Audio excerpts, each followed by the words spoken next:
이사야 48장 11절 말씀을 보세요. 왜 하나님은 말씀을 거역하고 에덴 동산에서 포로로 잡혀갔던 자들을 돌아오게 하셨을까?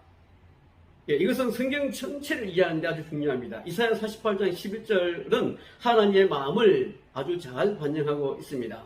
어떻게 하면 명예훼손을 당할 수 있습니까? 나는 내 영광을 다른 사람에게 양보하지 않겠다. 이거죠. 아담의 그 불순종의 가장 큰 문제는 뭐냐면 하나님의 이름과 명예가 훼손된 것입니다. 아담이 보시기에 좋았더라 이렇게 했는데 이 좋은 곳을 악으로 완전히 황폐화시켰죠. 하나님의 이름이 더럽혀졌죠. 욕되게 되었죠. 그러므로 하나님은 내가 나를 위해서 이 일을 하신다라고 하는 것이죠. 나는 내 영광을 다른 사람에게 양보하지 않겠다. 이사야 48장 11절 말씀을 보세요. 그리고 나는 나를 위하여 이 일을 이룰 것이다. 어찌 내 이름을 욕되게 하리요? 내 영광을 다른 사람에게, 다른 자에게 주지 아니하리라. 이렇게 기록하고 있습니다. 이것이 왜 중요합니까? 하나님의 이름과 그분의 명예는 그분의 구원 계획 중에서 아주 중요한 부분을 차지하기 때문에 그렇습니다. 하나님은 인류를 사랑하시고 불쌍히 여기시기 때문에 인류를 구원하시죠. 그러나 이것이 이해의 궁극적이고 전부는 아니라는 것입니다. 그래서 하나님은 내가 나를 위하여 이것을 한다라고 말씀하신 것이죠. 이것은 하나님의 구원 계획의 일부이지만 그의 이름의 가치와 존귀를 회복시키는 하나님의 계획을 반영한 것이라고 볼 수가 있습니다. 사탄이 그 명예와 영광을 뺏어가려고 했지만은 하나님은 내가 이것을 용납하지 않겠다 라고 말씀하신 것이죠. 요한복음 5장 17절 말씀은 하나님께서는 그분의 백성의 재창조와 구원을 위해 계속 일하고 계신 것을 보게 됩니다. 만군의 여호와의 열심히 일을 이루시리라. 이사야 9장 7절 말씀이 되겠습니다. 자, 축복에는 의복에는 두 가지 종류의 의복이 있는데요. 창세기에는 두 종류의 옷을 이야기하고 있습니다. 아담과 하와는 무화과나무 잎을 엮어서 옷을 만들었습니다. 그래서 벌거벗은 몸을 가렸죠. 자, 하나님께서 아담을 부르실 때 아담과 하와는 무화과나무 잎으로 만든 옷을 입었기 때문에 하나님 앞에 나올 수가 없었습니다. 그리고 계속해서 말라버리고 또다시 하는 이런 반복적인 일이 계속되었습니다. 그들이 미친 듯이 수들로 만들어 입은 것이 겨우 무화과나무 이파리인데 그것으로 부끄러움을 가릴 수가 없었죠. 이 일을 아신 하나님께서 그들을 위해서 가죽옷을 이제 히브리어 kept not or라고 하는 말입니다. 이게 덮어주다라는 의미가 있는 것이죠. 그래서 가죽옷을 지어 입히심으로써 무화과나무 잎 덮개와 하나님이 만드신 그 옷은 상당한 차이가 있음을 우리가 주목을 해야 됩니다. 무화과나무 따위는 인간이 자신의 죄를 덮고 자신의 행위로 구원을 얻고자 하는 그 율법 혹은 욕망을 상징하지만 인간의 죄를 해결하거나 덮는 것은 불가능합니다. 그래서 하나님은 그들의 죄를 가리기 위해서 가죽으로 옷을 만드셨죠. 또 더러운 옷, 나뭇잎 같은 그런 옷을 하나님의 구원의 옷으로 바꾸어 주신 것입니다. 이것을 통해서 우리가 얻을 수 있는 진리는 뭐냐? 죄인은 구원을 얻기 위해서 아무것도 할 수가 없다. 구원은 오직 하나님의 은혜를 통해서만 가능하다라고 하는 것을 배울 수가 있습니다.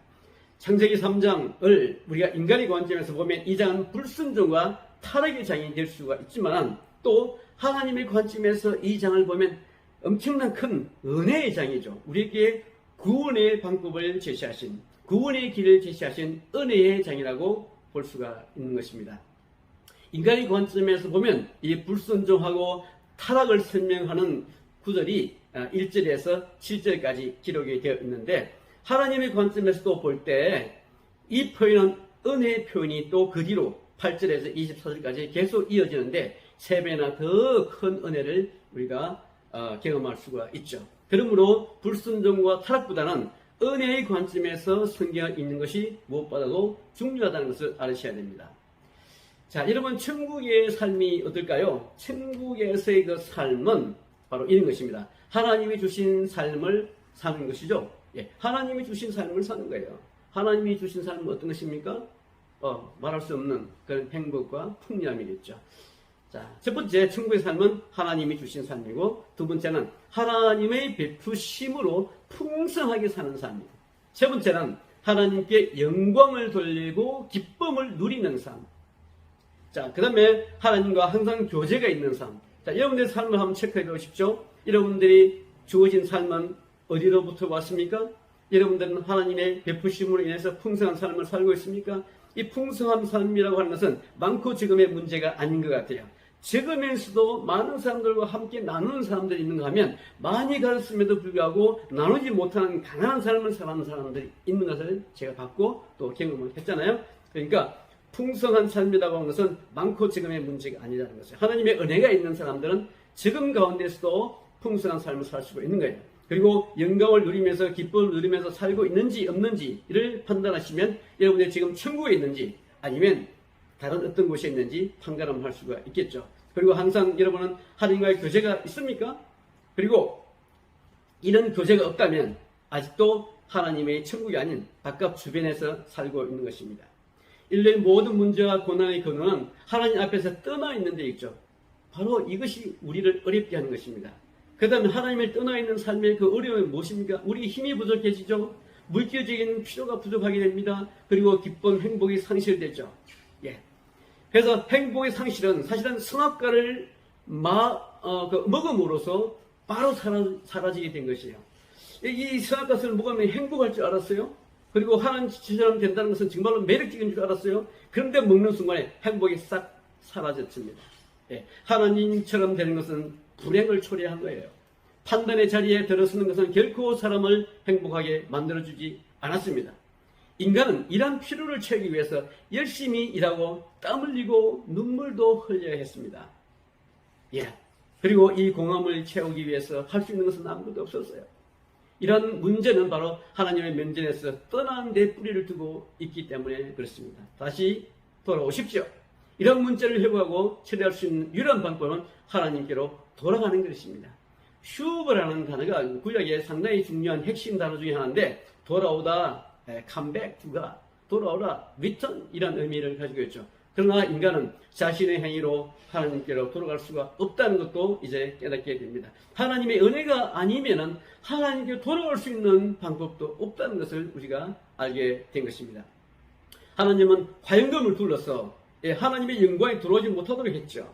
그러면서 하나님은 자기 백성을 자기에게로 돌아오게 하신다고 말씀하실, 이것은 바로 하나님의 구원 계획이고, 하나님의 그의 백성을 다시 데려오실 방법은 그의 아들 예수 그리스도를 통해서, 아들을 통해서 새 하늘과 새 땅을 허락하실 것을 우리에게 보여주고 있는 것입니다.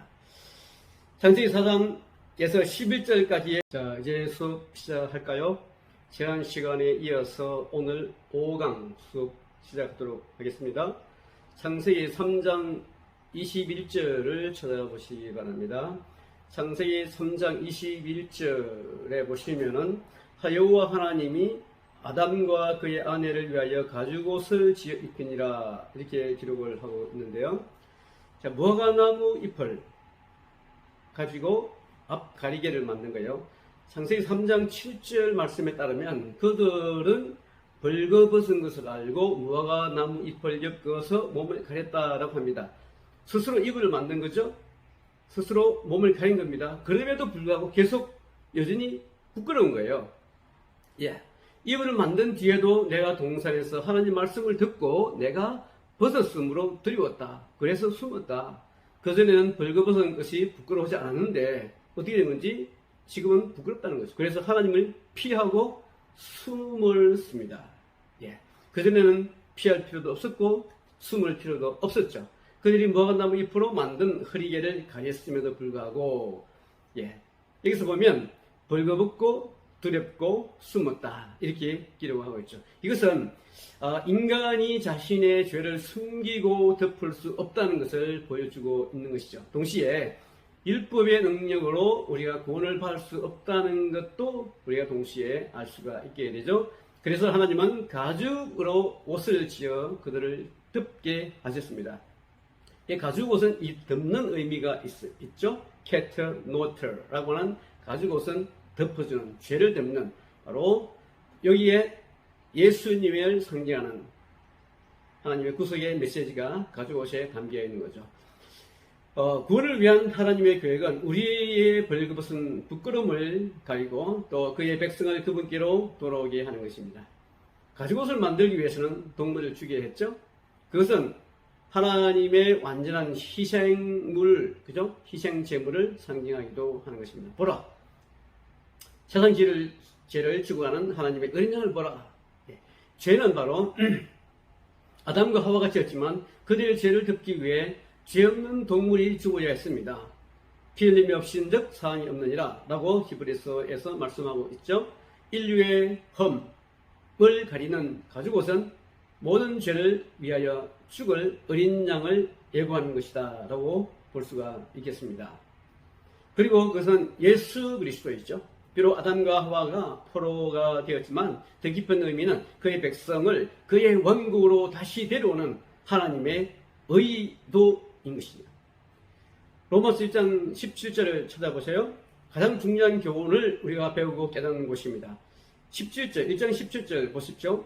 의인은 믿음으로 말미암아 살리라 라고 기록을 하고 있습니다. 자, 그 다음엔 복음이 무엇입니까? 복음은 그 말대로 좋은 소식입니다. 굿뉴스입니다. 포로된 인류가 하나님께로 돌아갈 수 있다는 소식이죠. 인류에게 이것은 우리가 들을 수 있는 가장 큰 소식입니다. 이것이 하나님의 의의 나타남이 된 거죠. 인류는 죄를 짓고 불의하게 되었고 타락하고 고난을 겪었습니다. 이런 어려움을 해결하는 길은 바로 하나님께로 돌아가는 길입니다. 그러므로 하나님께 돌아갈 수 있다는 소식이 가장 큰 소식이고 이것이 복음이죠. 인류가 하나님께로 돌아오면 의인이 되어야 된다는 것입니다. 그래서 바울은 로마서 1장 18절에서 33장 계속 이어서 죄의 기원과 신학에 대해서 이야기를 해주고 있습니다. 자, 3장 21절에서 바울은 하나님의 의가 나타났다라고 기록하고 있죠. 죄인이 되는 것은 하나님 앞에 벌거벗은 것과 같습니다. 사람에게 의의 옷을 지어 입히는 것은 하나님의 일입니다. 이것은 존재하는 죄에 대한 하나님의 그 덮음을 상징하는 것이죠. 아담과 하와가 몸을 가리려고 했으나 그 수건으로 하나님께로 돌아갈 수가 없었습니다. 그러므로 하나님은 그들에게 가죽옷을 지어 입히신 것이죠. 이것은 바로 장차 나타날 하나님의 의에 대한 예언입니다. 앞으로 누군가가 죽어야만이 의의 옷을, 가죽옷을 만들 수 있다는 예언을 해주고 있는 것입니다. 이것이 이제 여호와 일의 사건에서 좀 더 구체적으로 보여주고 있고, 그 다음에 6월절 사건을 통해서 좀 더 구체적으로 보여주고 있고, 이것이 이제 시간이 흘러서 신약에 와서 예수님이 십자가에 못 박힘으로 해서 완전하게 성취되는 것을 우리가 성경 전체를 통해서 보게 되는 것입니다. 아담과 하와가 포로로 잡혀갔지만 하나님께서 가죽옷을 입으신 것은 예수 그리스도로 말미암아 임할 의를 미리 말씀하시는 것입니다. 이러므로 하나님의 의의 나타남이 좋은 소식이고 복음인 것이죠. 인간이 할 수 있는 일은 그 옷을 감사한 마음으로 받아 입는 것뿐입니다. 그러므로 의인은 믿음으로 산다는 것이죠. 마태복음 22장에 보시면 혼인잔치 이야기가 나옵니다. 그 혼인잔치는 마치 이제 천국에서 일어날 잔치를 미리 말씀한다고 볼 수 있겠죠. 그런데 예복을 입지 않은 한 사람이 쫓겨나는 장면이 거기에 등장을 하게 됩니다. 임금이 손님을 불러 들어올 때 거기서 예복을 입지 않은 사람을 보고, 야 친구야, 너는 어찌해서 예복을 입지 않고 여기 들어왔느냐? 그런데 할 말이 없는 거예요. 그래서 임금이 사원들에게 시켜서 손발을 묶어서 바깥 어두운 곳에 내던지라고 했어요. 거기서 슬피 울면 이를 가게 될 것이라는 것입니다. 이 당시에 잔치를 베푸는 그 주인은 있죠. 미리 예복을 준비한다고 합니다. 그러니까 잔치 들어온 손님들에게 다 옷을 이렇게 무료로 나눠주는 거죠. 잔치 동안에 입을 수 있도록. 그런데 한 사람은 이것을 거부한 것이죠. 자, 여기서 우리가 말씀하고자 하는 것은 뭐냐? 구원은 우리가 돈으로 살 수 있는 것이 아니라 하나님께 거저 주시는 은혜라는 겁니다. 이 은혜를 거부한 자에게 결국은 영원한 불못에 들어가서 이를 갈면서 평생 고통 중에 산다는 것을 우리 이 이야기를 통해서 보여주고 있는 것이죠. 구원을 우리가 어떤 자기의 행위를 통해서, 의를 통해서, 선한 행위를 통해서 우리가 얻을 수가 없다는 것을 이 성경에서 보여주는 것입니다. 자, 이 이야기를 통해서 우리가 전해주고 싶은 내용은 바로 뭐냐면, 하나님께서 거저 주시는 은혜가 구원, 그 구원은 하나님께 그대로 주시는 은혜라는 것입니다. 그렇지만 값싸지 않은 거죠. 값싼 은혜가 아닙니다. 공짜지만은 이것은 굉장히 귀한 값싼 은혜가 아닌 귀한 은혜라는 것을 우리가 잊지 말아야 되겠습니다. 구원을 팔거나 사는 것도 아니라는 것이죠. 예, 창세기 3장 다시 20절로 돌아가겠습니다. 창세기 3장 20절에 보면 그 남자가 그 아내의 이름을 하와 이렇게 합니다. 그가 모든 산자의 의미가 됩니다. 이렇게 기록하고 있는데 이것은 단순한 명명행위가 이름을 붙인 행위가 아니라 자, 여기 하와라고 하는 뜻은 생명 그리고 모든 산자의 어머니라고 하는 의미가 포함되어 있죠. 자, 하나님께서 내가 이 나무 열매를 먹는 날에는 정령 죽으리라. 예, 이것은 저주의 말씀을 내는 것이죠. 심판을 내는 것입니다. 그런데 아담이 어떻게 이런 굉장한 이름을 붙일 수 있었을까? 아담은 어떻게 산자의 의미라고 하는 희망찬 이름을 붙일 수가 있었을까 하는 거죠. 이것은 아담이 하나님의 심판 중에도 원시복음과 구원을 믿었다는 것을 우리가 반영할 수가 있겠죠. 아담과 하와가 선악과를 먹음으로 하나님과 단절된 것처럼 보이지만 하나님은 그 은혜의 선을 통해서 계속 다시 연결시켜주고 있다는 것을 우리가 알게 됩니다. 4장 1절에 보세요. 창세기 4장 1절에 보면 아담이 그의 아내와 동침을 하고 또 하와가 임신하고 가인을 낳게 되고 내가 여호와로 말미암아 득남했다. 이렇게 기록합니다. 여호와로 말미암아 득노했다. 여호와로 말미암아 내가 득남했다. 예. 자, 아담이 이분을 모든 산자의 의미라고 명명한 것은 그가 원시 복음을 이해했다는 표시가 되는 것입니다. 예. 갈라진 인류는 원시 복음을 통해서 하나님과의 관계를 유지할 수가 있을 것이고 여자의 후손은 심판을 받을 뱀의 후손과 싸워 이길 수가 있을 것입니다. 아담은 첫 인간으로서 세상에 죄를 가져온 사람이지만 아담의 역할은 다시 끝나지 않습니다. 그가 원시 복음을 듣고 이해하고 믿는 첫 사람이라는 것을 우리가 이해할 수가 있겠죠.